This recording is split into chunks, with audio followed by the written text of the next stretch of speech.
I knew something was wrong the second my neighbor told me to lie. Not question it, not think about it, just lie and go back inside my own house. That was the moment everything shifted, even before I knew the truth. My name is Iris Caldwell, and what was supposed to be my perfect anniversary weekend turned into the day my marriage quietly collapsed in less than 10 minutes. That morning started like something out of a dream. My husband, Daniel Harper, stood in the kitchen with that familiar warm smile and handed me a small envelope. Inside was a fully booked weekend cruise, complete with a private suite and everything planned down to the smallest detail. He kissed my forehead and told me to go enjoy it, that I deserved it.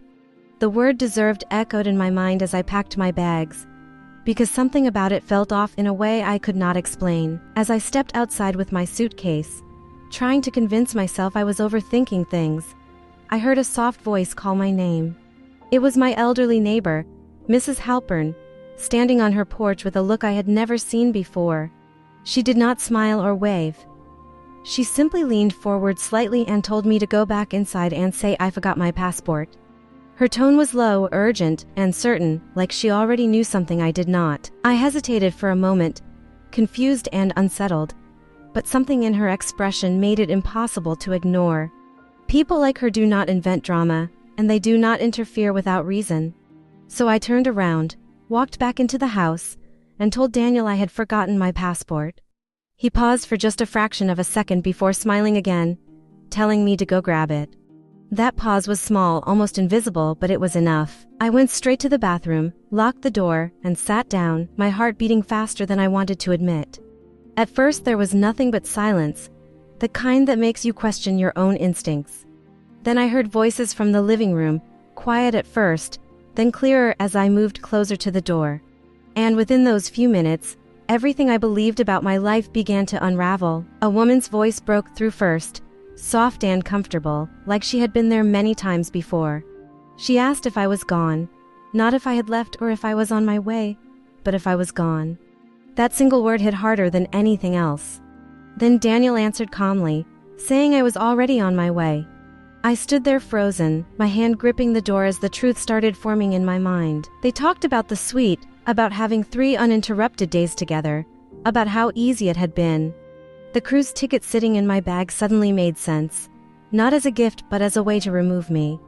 What hurt the most was not just the betrayal, but the certainty in his voice when he said I never questioned anything. It was not a risk for him, it was a pattern. I accidentally made a small sound, barely more than a breath, and both voices stopped instantly. My heart started pounding as silence filled the house, heavy and suffocating.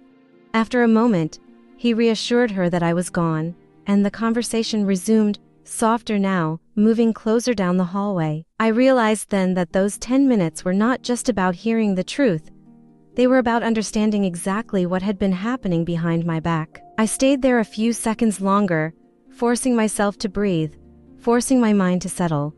When I finally unlocked the door and stepped out, the house felt different, like it no longer belonged to the version of me who had walked in earlier. I moved quietly toward the bedroom, where their voices were now clear and unguarded, and pushed the door open just enough to step inside. They froze instantly. She was sitting on the edge of my bed, and he was standing far too close to her.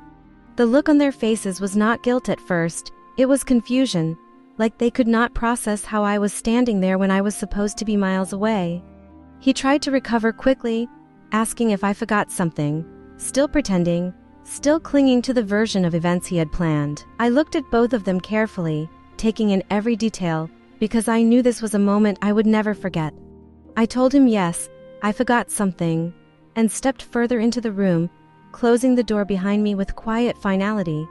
There was no anger in my voice, no shouting, just a calm that made the situation feel even heavier. He asked who told me to come back, but I ignored the question and focused on the reality in front of me. She tried to explain, to twist the situation into something less obvious, but there was no room for denial. He said he was going to tell me eventually, a line so predictable it almost felt rehearsed. When I asked when, he had no answer. Instead of reacting, I reached into my bag, pulled out my phone, and made a call. He watched me closely, his confidence starting to crack as he realized this was not going the way he expected. When the call connected, I simply said I was ready and ended it, That was enough to shift the balance completely. Moments later, there was a knock at the front door, sharp and deliberate. I walked past them without a word and opened it to find two professional men standing there with a folder. They handed it to me without explanation, confirmed everything had been processed, and left just as quietly as they arrived. Back in the bedroom, I placed the folder on the bed and told him to open it. He hesitated, then flipped through the documents, his expression changing with every page. Confusion turned into disbelief, and disbelief into something much heavier.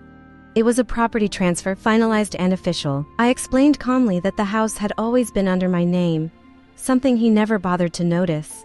While he was busy planning his weekend, I had finalized everything. There was no argument he could make, no loophole to find, because ownership is not a feeling, it is a fact. The woman stepped back, distancing herself as the reality settled in. He kept saying it was not possible, that there had to be some mistake, but there was not.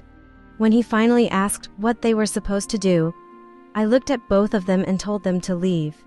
This time, there was no confusion in my voice. They packed quickly, without care, like people being removed rather than leaving by choice. At the door, he made one last attempt, saying we could fix this, but by then the word fix had lost all meaning. I looked at him and told him he already had, by showing me exactly who he was. When the door finally closed behind them, the silence in the house felt different. It was not empty, it was clear. I walked back into the bedroom, looked around at the space they thought they could take from me, and felt something I had not expected. Not anger, not sadness, but clarity. A message came through on my phone from Mrs. Halpern asking if I understood. I replied with a simple yes, because those 10 minutes did not just reveal a betrayal. They gave me the truth I needed to take everything back.